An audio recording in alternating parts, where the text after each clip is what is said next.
Hello, hello everyone. So today we will be discussing about Foreign Affairs letter which he published in 1981. And he gave a summary throughout the year of 1980 to his shareholders. And I, as already told, कि मैं आपको केवल main points ही repeat करूंगा जो मेरे को लगता है कि सबसे ज़्यादा इम्पोर्टेंट रहेंगे आपके लिए. तो let's start. So the key point of this letter, जो इसमें हम देखते हैं, so he says कि when a management with a reputation for brilliance tackles a business with the reputations of poor fundamental economics, it is a reputation of business that remains intact. So what it means is like कि जो कोई management है जिसकी track record बहुत अच्छी है, suppose take हम अपने कंट्री में लेते हैं टाटा का management, right. Tata management is supposed to be very top notch management again in the countries की integrity बहुत अच्छी है and they have a track record of running multiple businesses, right. So and then turning around those business उनको उन्होंने turn around भी किया उन business को. लेकिन टाटा का एक बिजनेस टाटा स्टील भी है और टाटा का एक business Tata consultancy services TCS भी है, राइट. तो आप दोनों के अगर रिटर्न्स देखोगे, टाटा स्टील के रिटर्न्स और टाटा टीसीएस के रिटर्न्स, टाटा कंसल्टेंसी सर्विसेज के रिटर्न, तो टाटा स्टील के रिटर्न्स होंगे वो बहुत ही लंपी होंगे. एंड ऐसा क्यों है? ऐसा इसलिए है क्योंकि जो मैनेजमेंट है, जिस मैनेजमेंट की जो रेपुटेशन है वो बहुत अच्छी है, but the business is cyclical itself. Business जो है वो साइकिल्स में चलता है. जो हमारे हमारे जो स्टील इंडस्ट्री है वो साइकिल्स में चलता है बिजनेस. सो सिक्लिकल बिजनेसेस के रिटर्न्स जो हैं वो इतने अच्छे नहीं होंगे. सिक्लिकल बिजनेसेस के रिटर्न्स होंगे वो बहुत ही लंपी होंगे. लंपी मतलब कि वो बंचेस में आएंगे और फिर वापस चले जाएंगे. So this is the problem. और ये पूरे वर्ल्ड में ऐसा ही होगा. मैं तो वही से इसकी अगर एक बहुत ही अच्छी कैपेबल मैनेजमेंट है और एक बिजनेस की साइकिल है, एक बिजनेस है जो जिसमें इतना अच्छा नहीं है, जो सिक्लिकल बिजनेस है, तो बिजनेस विल विन. आप इसका अपोजिट भी देख सकते हो, like liquor business, right. Liquor business was like it's a business जहाँ पे एक बार आपका ब्रांड है, people will go by the particular brand only. लोग एक पर्टिकुलर ब्रांड ही पसंद करते हैं and very rarely they try to change. उसमें भी अगर आपके पास 50% मार्केट शेयर है, जैसे हम यूबी के केस में देखते हैं, लाइक यूबी ब्रूवीज और UB spirits and Vijay Mallya used to own them. So Vijay Mallya had a reputation, very bad reputation. The business had a very good reputation, and at the end, कौन जीता? At the end, the business won. Like Vijay Mallya went out of the business, he went uh, out of the country. Country के बाहर चले गए Vijay Mallya, but हमारा business जो है वो आज भी सर्वाइव कर रहा है. किसी और ने बिजनेस जाके बाय कर लिया and business is still surviving, right. So एक बिजनेस जो है वो मैनेजमेंट से बड़ा है. एक बैड मैनेजमेंट एक अच्छे बिजनेस को डुबाने में बहुत मेहनत लगेगी और एक अच्छे मैनेजमेंट को एक बैड बिजनेस को खड़ा करने में बहुत मेहनत लगेगी. So this is the crux of the first statement. That's a key point on the whole letter. अगर आप देखोगे तो apart from जो वो अपने शेयर होल्डर्स को समराइज करते हैं उनके डिफरेंट डिफरेंट बिजनेसेस के बारे में.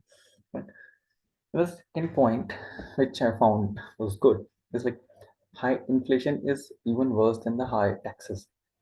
Why so? Sorry. बिकॉज वो कहते हैं कि टैक्सेस जो है ना वो कभी भी आपका जो रियल रिटर्न है उसका नेगेटिव नहीं कर सकते हैं. आपने अगर 100 रुपये कमाए, अगर मैंने 90 रुपये आपसे टैक्स भी ले लिया ना, 90 रुपीज अगर मैंने out of 100, if you are paying taxes, still your returns will be 10% net returns होंगे. लेकिन इन्फ्लेशन के केस में ऐसा हो सकता है, right? कि अगर आपका इन्फ्लेशन, आपका मान लो आपने 10 रुपये कमाए हैं, 100 रुपये कमाए हैं, 1000 रुपये में से 100 रुपये आपने कमाए, 1000 का रेवेन्यू किया आपने, 100 रुपये का आपका नेट प्रॉफिट है, लाइक 10% आपका नेट प्रॉफिट हुआ. और अगर इन्फ्लेशन आपका 15% 20% से बढ़ रहा है तो आपके जो रियल रिटर्न है वो नेगेटिव चले जाएंगे, जो कि टैक्सेस नहीं कर सकते. टैक्स कितना भी आप लगा लो, रियल रिटर्न तो नेगेटिव नहीं आ सकते, आपकी प्रॉफिट्स पर ही टैक्स दोगे, right. The third point that he tries to explain is, जो मेरे को इम्पोर्टेंट लगा, क्योंकि हम केवल इम्पोर्टेंट पॉइंट्स ही इसमें डिस्कस कर रहे हैं.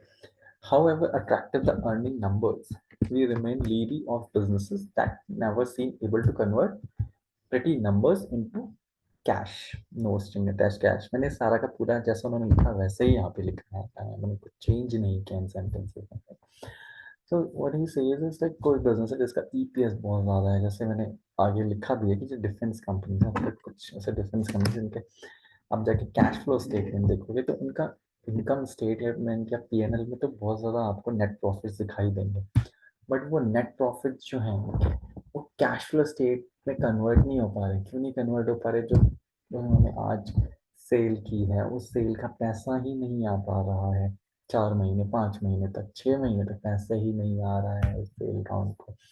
वो अपने जिनसे पैसा लेना है उनसे पैसा वो ले नहीं पा रहे, जिनको पैसा देना है उनको उनको अल्टीमेटली 2 महीने 3 महीने में वापस करना रह रहा है। So they are not able to make money out there, real money नहीं मिल रही। तो ये है कि मैं ऐसे बिजनेस में इन्वेस्ट नहीं करता। तो डिफेंस शेयर आपने देखा होगा कि आजकल बहुत ज़्यादा 6 times 7 times they have just jumped up, but if Warren Buffett would have been there, I believe he wouldn't have invested there, right? So next point is, while in case of high interest rates, more insurance companies would be ready to writing insurance. And now because he is also running an insurance company, इनका main जो business है वो obviously Berkshire Hathaway का insurance लिखना है, right? But वो बोलते हैं अपने insurance company के business के बारे में, this may not be very important for equity investors, but what he says is like कि भाई जो इंश्योरेंस कंपनीज है हाई इंटरेस्ट रेट में, जैसा हमने लास्ट कॉल में बताया था, हाई इंटरेस्ट रेट एनवायरनमेंट में अपना प्रीमियम लेस करके इंश्योरेंस लिखने के लिए तो तैयार होंगे, आपको इंश्योरेंस लेस प्रीमियम पे देने को तो तैयार होंगे, but they would face other difficulties. लेकिन उनको दूसरी डिफिकल्टीज आएंगे हाई इंटरेस्ट रेट में, जैसे कि उन्होंने जो बॉन्ड्स होल्ड किए होंगे। अभी क्या होता है इंश्योरेंस के केस में कि आप एडवांस में प्रीमियम दे देते हो, उस प्रीमियम से जाके इंश्योरेंस कंपनीज कुछ इन्वेस्टमेंट करती हैं, कुछ they will buy some liquid, very liquid investment, कुछ बॉन्ड्स बाय करेंगे, राइट? कुछ और भी लिक्विड एसेट्स बाय करेंगे मान लीजिए, है ना, कुछ स्टॉक्स भी बाय करेंगे। सो बॉन्ड्स के केस में क्या होगा, इफ यू नो, बॉन्ड्स जो हैं, बॉन्ड प्राइसेस जो है वो इंटरेस्ट रेट के इन्वर्सली प्रोपोर्शनल है। अगर इंटरेस्ट रेट बढ़ता जाएगा तो बॉन्ड प्राइसेस कम होते चले जाएंगे, और अगर इंटरेस्ट रेट कम होगा तो बॉन्ड प्राइसेस बढ़ना शुरू होंगे। तो अगर आपने इंटरेस्ट रेट आपका बढ़ता चला जाएगा, जो कि हाई इन्फ्लेशन सिनेरियो में होगा, right? Inflation, government will keep on increasing interest rates. तो क्या होगा कि आपने जो बॉन्ड खरीद रखे हैं, आपने ऑलरेडी जो बॉन्ड खरीद रखे हैं उनके प्राइसेस कम होते चले जाएंगे, राइट? अब क्या होगा, जब आपके बॉन्ड के प्राइसेस कम हो गए, लेकिन आपने अगर अपने बॉन्ड्स को अपने मार्केट में तो बॉन्ड के प्राइस कम हो गए, लेकिन जो आपने बुक्स में बॉन्ड का प्राइस डाल रखा है वो आपने कम नहीं किया, तो कहते हैं उससे फर्दर इंश्योरेंस कंपनीज को प्रॉब्लम आएगी। How that problem will arise, वो कहते हैं कि प्रॉब्लम कैसे आएगी उन कंपनीज को, इज लाइक अगर उनको नेटवर्थ, अगर जब भी वो चेंज करेंगे तो उनकी नेटवर्थ इम्पैक्ट होगी, राइट? क्योंकि आपने अभी तक तो बुक्स में दिखा रखा है, मान लीजिए 100 रुपये, अगर कल को उसका प्राइस है 50 रुपये बॉन्ड का, आपकी नेटवर्थ इम्पैक्ट हो जाएगी वहां से, राइट? और the second thing he says कि क्या होगा कि आपका, क्योंकि आपको तो लग रहा है कि मेरे तो बहुत अच्छी, मैंने तो अपने इंश्योरेंस पे, मेरी तो बुक वैल्यू बहुत अच्छी चल रही है, मेरी तो नेटवर्थ बहुत अच्छी चल रही है, जब भी आपको ऐसा लगेगा कि मेरी बुक वैल्यू और मेरी नेटवर्थ बहुत अच्छी चल रही है, तो you will tend to write risky insurance, आप रिस्की इंश्योरेंस लिखना शुरू करोगे। Apart from this he talked about equity method of investment also, जहाँ पर इक्विटी मेथड ऑफ इन्वेस्टमेंट में क्या होता है कि 20% से 50% के बीच आपकी जो भी ओनरशिप होती है किसी भी कंपनी में, वो इक्विटी मेथड इन्वेस्टमेंट के थ्रू आपके बुक्स में लिखी जाती है। मे बी हम कभी पीएनएल और आपके balance sheet and cash flow statement में जब क्लास करेंगे, so like class in the sense like video बनाएंगे, so we can discuss in details there. तो वो कहता है कि अगर उसके बारे में बात करता है, वो कहता है कि भाई उसमें क्या होता है कि आपका केवल जो नेट प्रॉफिट्स हैं, अगर सपोज मैंने मेरा आज एप्पल कंपनी में, जिसके मैंने एग्जांपल, एप्पल कंपनी में मेरा 20% शेयर है, राइट? सो मेरे को एप्पल को अपने फाइनेंशियल स्टेटमेंट्स में पूरा कंसोलिडेट नहीं करना है, बल्कि मैं एप्पल ने अगर दिन के 100 रुपये का, साल के 100 रुपये कमाए, उसमें से मैं सीधे अपनी नेट इनकम में 100 रुपये ऐड कर दूंगा, एक पूरा का पूरा कंसोलिडेट नहीं करूंगा net income. So he was telling कि how it will impact the book value of his company के लिए कैसे impact करती है, पूरा नहीं आएगा चीज़ें और कई सारी चीज़ें इधर उधर होंगी, आपके ratios भी change होंगे. So all those things he was telling in this particular letter. So this is a short and crisp summary of his letter to like shareholder, and we'll try to make next video soon because मेरे को लगता है कि थोड़ा ये late हो गया है. So thank you, thanks for watching. Thank you.